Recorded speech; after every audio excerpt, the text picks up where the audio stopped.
நாம் தமிழர் கட்சி சார்பில் நடைபெறும் ஆர்ப்பாட்டம் எழுச்சியுடன் நடைபெற வேண்டுமென அக்கட்சியின் தலைமை ஒருங்கிணைப்பாளர் சீமான் ஆடியோ பதிவு வெளியிட்டுள்ளார்.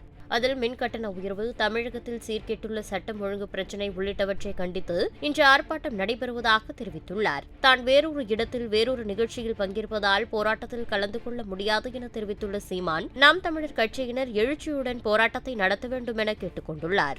ஒரு மாபெரும் கண்டன ஆர்ப்பாட்டத்தை நம்முடைய நாம் தமிழர் கட்சி முன்னெடுக்கிறது.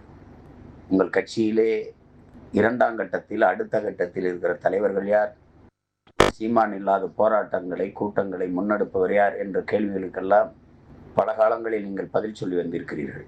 நான் வேறு வேலையாக வேறு இடத்தில் இருக்க வேண்டிய சூழல் இருந்த போதெல்லாம் நீங்களே போராட்டங்களை முன்னெடுத்து வலிமையான படையை நடத்தி அதை சிறப்புற செய்திருக்கிறீர்கள். இம்முறையும் என் உயிரோடும் உணர்வோடும் கலந்து வாழுகிற என் நம்பிக்கைக்குரிய என்னுடைய தங்கைகள், தம்பிகள், என் உறவுகள் அனைவரும் ஒன்றாக இணைந்து பேரளித்து ஒரு மாபெரும் கண்டன ஆர்ப்பாட்டத்தை நம்முடைய நாம் தமிழர் கட்சி முன்னெடுக்கிறது.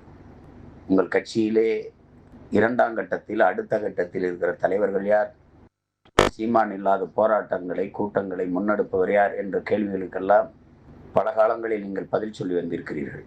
நான் வேறு வேலையாக வேறு இடத்தில் இருக்க வேண்டிய சூழல் இருந்த போதெல்லாம் நீங்களே போராட்டங்களை முன்னெடுத்து வலிமையான படையை நடத்தி அதை சிறப்புற செய்திருக்கிறீர்கள். இம்முறையும் என் உயிரோடும் உணர்வோடும் கலந்து வாழுகிற என் நம்பிக்கைக்குரிய என்னுடைய தங்கைகள், தம்பிகள், என் உறவுகள் அனைவரும் ஒன்றாக இணைந்து பேரெழுச்சியாக செய்திகளை உள்ளது உள்ளபடி தெரிந்து கொள்ள ரெஃப்ளெக்ட் நியூஸை சப்ஸ்கிரைப் பண்ணுங்க.